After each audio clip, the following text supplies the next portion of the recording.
thank you for inviting us here today to chat to you about Karosa Jewellery. So what does Karosa mean? Well, thank you for coming, first of all.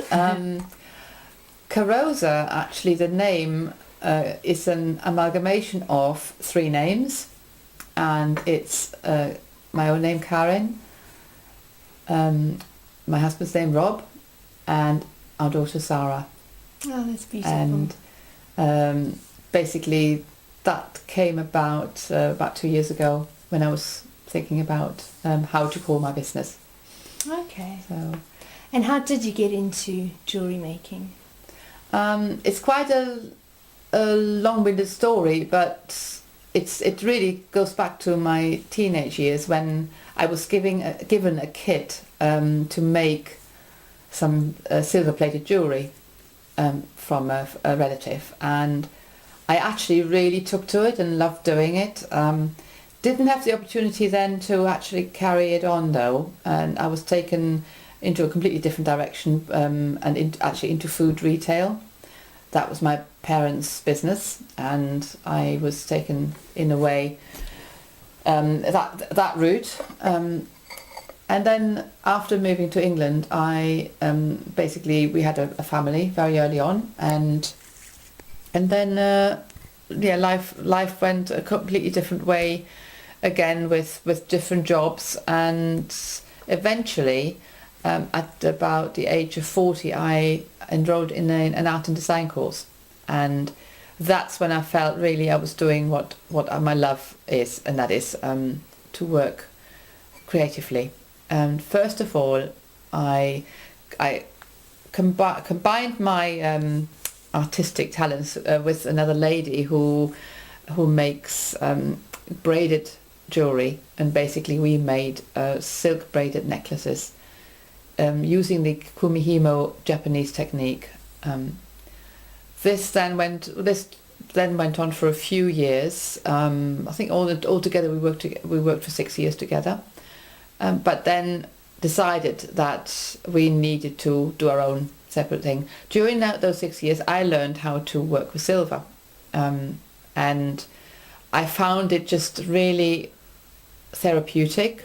It completely took over my mind when I was working with it, and also I just really love working with a metal, with a material.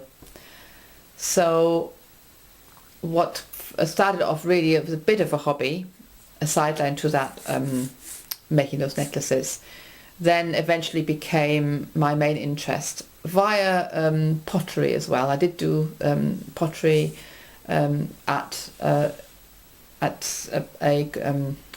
art centre, in a local art centre, and at one stage I had to decide whether it was going to be pottery or silver, and the silver won. I decided there were already enough potters in the Forest of Dean, so I thought, right, I love working with silver, so I decided to go for that. And where do you get your inspiration from? How do you design something? Oh, the inspiration comes really mainly from nature. I spend a lot of time walking with my dog, and mainly I'd say the ideas originate in nature, and there are some amazing old trees here, oak trees and other trees as well, yew trees specifically, and they just have such amazing shapes and forms, and I take quite a bit of ideas from my walks. And I'm not particularly fixed to a time period or a particular artistic style. I'm very shall we say, inspired organically. So I couldn't say, I'm very inspired by the Art Deco style or yes, classical. That it's I really draw inspiration from anywhere. So. And if people want to see your pieces other than on your website, where can people find your work? At the moment, I haven't got many outlets.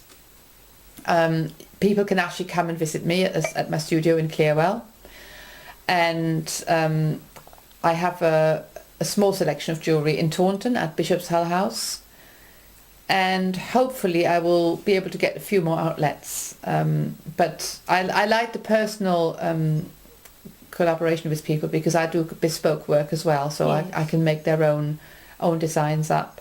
And I do meet quite a few ladies, particularly at networking meetings as well.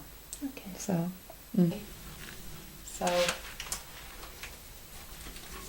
so these are some samples of how I get my material, and it comes either in sheet form, like this. You can get different thicknesses, and of course whatever size sheet you need.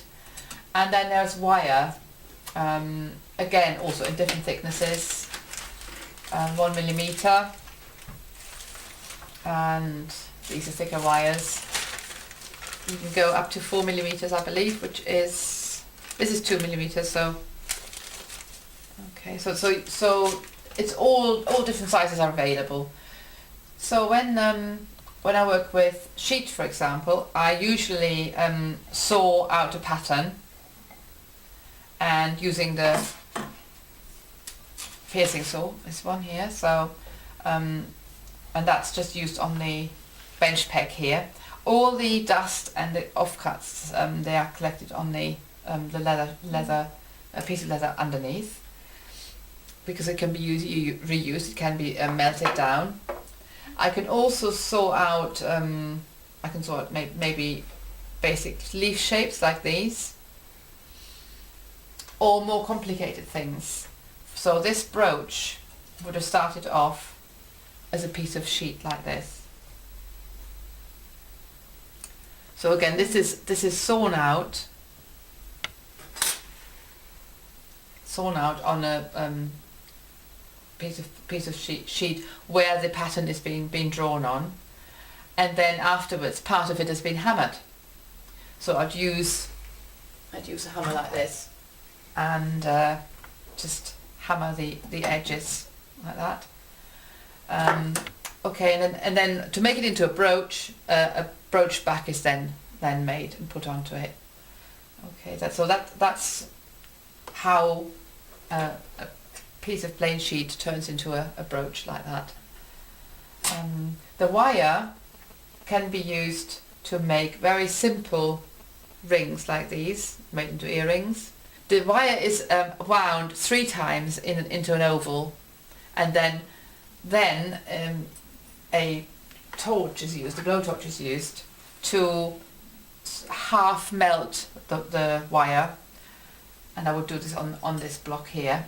So what I have to be careful there is not to melt it too much, and it would just go into a blob of silver if it's overheated. So that's one example for wire. The other way of using it is shaping it into a form like this, and then this is hammered flat. I don't know if it's visible there. This earring has got one of the Ghanaian glass beads on, and they come from recycled bottles. And one other distinctive style I use is reticulation, and that's a technique where you have bits of offcut. So basically, pieces like these are put together on the block into a form, into a shape, and then heat is applied, and I'll just carefully watch it as it melts, so that it keeps some form, but really sort of combines into a something different. So you can see lots of different shapes in there, and none of it was actually premeditated or really designed. It just happens with the heat of the torch. So this is just a couple of different designs, techniques that I use. And yes, unfortunately for working with silver, for silversmithing, you need a lot of tools. That's the biggest outlay of the business, and after that is the material. Apart from working with silver on my own here, I also invite people to attend workshops, and we've had a few workshops already this year, and they have proved very popular. And it's for total beginners. I work with wire with them.